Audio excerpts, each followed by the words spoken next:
नमस्कार दोस्तों, मैं हूं अंकित शर्मा और आज हम लोग कक्षा 10वीं यूपी बोर्ड के हिंदी में स्थित संस्कृत के 5वें पाठ का अध्ययन करेंगे। चलिए इसको शुरुआत करते हैं। तो दोस्तों, जैसा कि आप देख सकते हैं, ये आपका 10वीं किताब और ये पाठ जो कि मैंने पहले ये वाराणसी देशभक्त चंद्रशेखर भारतीय संस्कृति वीर वीरेण पूजित का वीडियो डाल दिया है।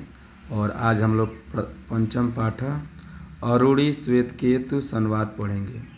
तो चलिए इसकी शुरुआत करते हैं। देखिए,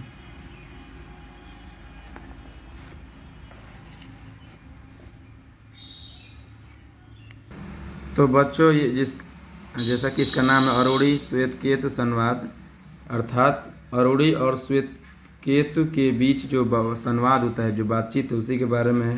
तो ये जो पाठ है वो छंद योग्य उपनिषद के 6वें अध्याय से लिया गया है और इसके बारे में ये बताया गया है कि ये जो उलादक अरुणी थे, अरुणी और उनका पुत्र श्वेतकेतु के बीच जो आध्यात्मिक और दार्शनिक जो संवाद हुए, जो बातचीत हुई पढ़ाई को लेकर के, अपने पिता और पुत्र के बीच जो पढ़ाई को लेकर जो बातें हुई, दार्शनिक और जो भी आध्यात्मिक ज्ञान के प्रति, तो वहाँ पिता अपने पुत्र को ब्राह्मण और परम सत्य ब्रह्म का ज्ञान देते हुए कहते हैं। तो चलिए इस सूत्र क्या कहते हैं। श्वेतकेतु हारणे आस तम पितोवाच श्वेतकेतु वस ब्रह्मचर्य न वै सौम्यतुकुलीनो अनुनच ब्राह्मण भूर्वी भवतीति। तो इसका मतलब क्या, ये पहले पैराग्राफ का क्या मतलब है, तो इसके बारे हम लोग देख लेते हैं। तो इस पहले पैराग्राफ का अर्थ ये है कि जो आपका अरुणी का पुत्र जो होता है श्वेतकेतु था। पहले तो ये बताया गया कि अरुणी का पुत्र कौन था, श्वेतकेतु था। उसके जो पिता थे अरुणी, उन्होंने उससे कहा, क्या कहा जी, कि हे श्वेतकेतु, हे श्वेतकेतु, तुम वश मन पालन करो, ब्रह्मचर्य का, तुम गुरुकुल जाकर ब्रह्मचर्य का पालन करो, यानी कि जो गुरुकुल जा कर के शिक्षा ग्रहण करो। न वह, ये आगे लिखा है ना, उसके आगे इसका अर्थ क्या है, तुम गुरुकुल जाकर शिक्षा ग्रहण करो, क्योंकि हे सौम्य, हमारे कुल का कोई भी व्यक्ति ऐसा नहीं हुआ जो वेदों का अध्ययन नहीं किया। हम लोग केवल नाम मात्र के ब्राह्मण नहीं हैं, हम लोग पढ़े लिखे ब्राह्मण है। यानी कि ये बताना चाहता है कि ब्राह्मण परिवार में तुम्हारा जन्म हुआ है तो तुम गुरुकुल जाकर ब्रह्मचर्य का पालन करो, अर्थात वहाँ शिक्षा ग्रहण करो, क्योंकि हमारे पूरे खानदान में आज तक ऐसा कोई नहीं हुआ जो पढ़ा लिखा न हो, अर्थात तुमको भी पढ़ना पड़ेगा। ये पहले पैराग्राफ का अर्थ है। अब बढ़ते हैं दूसरे पैराग्राफ पर। सह द्वादवर्ष उपेत्य चतुर्विंशति वर्ष सर्वान् वेदांधित्य महामना अनुचान मानि स्तब्ध एताय तम पितोवाच श्वेतकेतु यनुनो संयेदम महामना अनुचमानि स्तब्धस्तु तदादेशमस्प्राच्यम। अब इसका अर्थ क्या है। तो बच्चों, जैसे ही उसके जो अरुणी थे, जो श्वेतकेतु के पिता थे, उसको कहे थे कि जाओ और गुरुकुल जाकर ब्रह्मचर्य का पालन करो, शिक्षा ग्रहण करो। तो उसका जो बेटा था श्वेतकेतु, उसने ऐसा ही किया। वो क्या करता है, उसका जो बेटा था, जो श्वेतकेतु था, वह 12 वर्ष की उम्र में गुरु के पास गया। मतलब जब वो 12 साल का था तब वो अपने टीचर के पास जाता है, गुरु के पास जाता है और जा कर के वहाँ 24 वर्ष की आयु तक, यानी जब तक उसका उम्र 24 साल ना हो जाता है तब तक वह सही वेदों का अध्ययन करता है और स्वयं को बहुत बड़ा विद्वान मानने का उसके अंदर घमंड हो जाता है। वो अपने आप को कहता है कि मैं बहुत बड़ा विद्वान हूँ और अभिमानी होकर घर लौटता है। वो अपने आप को बहुत विद्वान मानने वाला, अभिमानी और गंभीर होकर घर लौटता है। तब उसके पिता ने उससे क्या कहते हैं, तब उसके जो पिता होते हैं उसको आगे बोलते हैं कि हे श्वेतकेतु, आगे तो हम देखा ना, पितावाच। तब उसके पिता फिर बोलते हैं कि हे श्वेतकेतु, तुम जो इस समय इतने गंभीर, स्वयं को विद्वान मानने वाले, अभिमानी हो रहे हो, क्या तुमने गुरु से उस आदेश का पालन करने के बारे में पूछा या उस आदेश के बारे में पूछा? तो अब इसके बाद आगे क्या होता है आगे देखते हैं। तीसरा लिखा है यह न श्रुतम श्रुतम भवत्मतम मत विज्ञातम विज्ञातमिति कथम नु भगवः स आदेशो भवतीति। अब इसका मतलब क्या है? वह आदेश जिसके सुनने से न सुना हुआ भी सुना हुआ हो जाता है। यानी ऐसा आदेश जिसको सुनने से न सुना हुआ जो आदेश होता है वो भी हो जाता है। न विचार हुआ भी विचार हुआ हो जाता है, जिसके बारे में सोचे भी नहीं वो भी हो जाता है। और जो अज्ञात है वो भी ज्ञात हो जाता है। इसका मतलब कि अगर वह आदेश जिसको सुनने से न सुना हुआ चीज़ भी क्या होता है? सुना हुआ लगता है।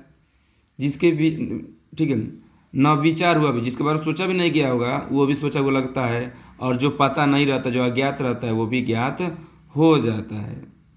श्वेतकेतु ने पूछा, हे पूज्य पिताजी वह आदेश कैसा होता है? तो आगे वो पूछते हैं कि वह आदेश कैसा होता है। तो चलिए उसके आगे अब हम लोग पढ़ेंगे। चौथा पैराग्राफ देखते हैं। चौथा पैराग्राफ में क्या होता है? यथा सौम्यकेन मृत्युपंडेन सर्व मृतम्य विज्ञान स्याद्वाचरभ्यम विकारो नामधेयमिक्तेय सत्यम। थोड़ा सा कठिन संस्कृत है, फिर भी इसका अर्थ देखिए। तो इसके बाद पिता ने कहा कि हे सौम्य, जैसे एक मिट्टी के ढेले को जान लेने से बनी हुई वस्तुओं का ज्ञान हो जाता है। जैसे अगर आपको मिट्टी के बारे में जानकारी हो जाती है तो आप मिट्टी के बर्तन भी बनाने लगते हैं। हाँ, इन्होंने बताया कि एक मिट्टी के ढेले को जान लेने से मिट्टी से बनी हुई वस्तु का ज्ञान हो जाता है।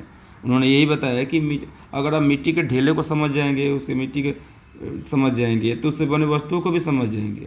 चाहे जैसे कि घड़ा हो, पुरवा हो आदि, केवल बाणों का आलंबन व्यवहार मात्र है, विकार है, केवल नाम मात्र है। वास्तव में मिट्टी तो ही सत्य है। यानी कि केवल नाम मात्र का ब्राह्मण नहीं बनना चाहिए, घमंडी नहीं होना चाहिए, क्योंकि वो तो मिट्टी ही है।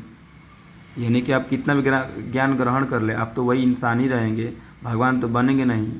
वही से बताया गया है।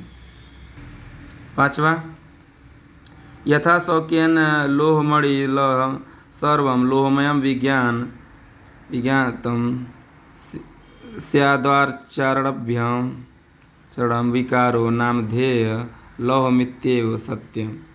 अब इसका मतलब क्या है दोस्तों कि हे सौम्य, जैसे एक सोने के टुकड़ों को जान लेने से सोने से बनी वस्तुओं का ज्ञान हो जाता है। फिर आगे वैसे एक और एग्जाम्पल देख बताते हैं कि जैसे सोने के टुकड़े को जान लगा, सोने के टुकड़े को आप जान जाओगे तो सोने का गहना बनाना शुरू कर दोगे। तो जब इंसान ने सोने के टुकड़े के बारे में जान लिया तभी तो उसके गहना बनाया। तो वहीं यहाँ पर लिखा है कि जैसे एक सोने के टुकड़े के बारे में आप जान लेते हैं तो सोने से बने वस्तुओं को भी जान लेते हैं कि अरे ये तो उसी का बना हुआ है। जैसे लोहा कम जानते हैं तो लोहा से बनी जितनी आप घर में सामान है, चाहे गाड़ी उड़ी जो भी लगा होता है, अब जो जान जाते हैं कि वो लोहा है, क्योंकि अब लोहा का समझते हैं। तो वैसे ही अगर सोने के बारे में जान लेते हैं तो सोने से बनी वस्तु को भी आप समझ जाते हैं। जैसे कंगल कुंडल होता है ना आपका, कंगल कुंडल, उसके बारे में आप जान लेते हैं।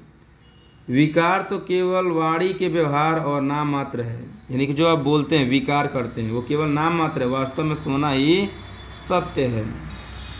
दोस्तों और दो पैराग्राफ है तो उसको भी देख लेते हैं।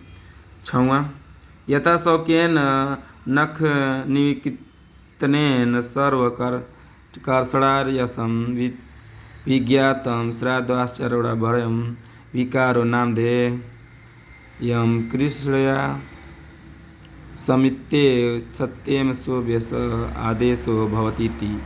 अब दोस्तों ऐसा ये भी पैराग्राफ है।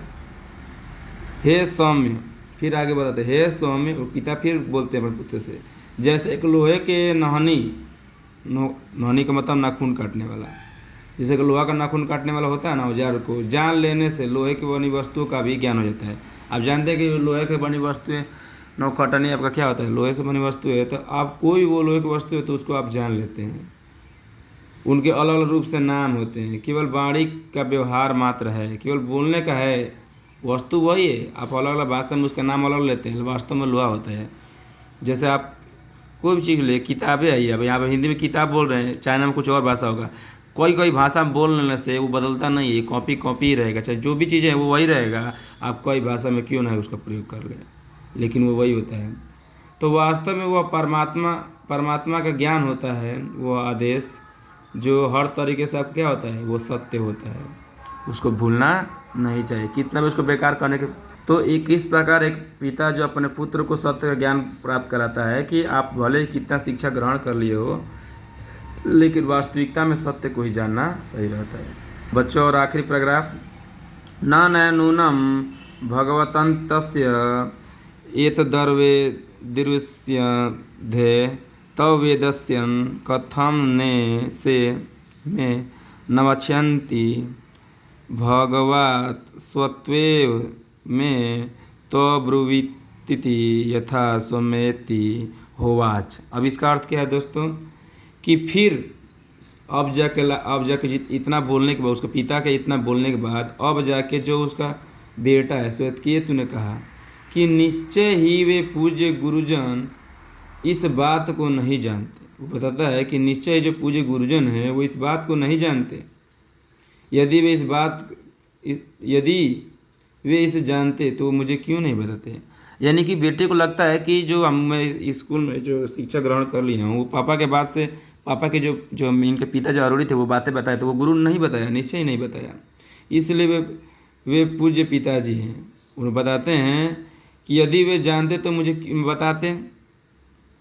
इसलिए वे पूज्य पिताजी, आप ही मुझे उस तत्व को समझाइए। यानी कि आरूढ़ी ये बताना चाहते हैं कि बहुत सारा ज्ञान जो उसके टीचर जो अध्यापक जो उसको नहीं दिए हैं गुरुकुल में, वही बातें वो जानने का प्रयास कर रहा है श्वेतकेतु अपने पिता से। तो वही पूछ रहा है कि पिताजी आप ही उस चीज़ को बताइए, उस परम तत्व को बताइए।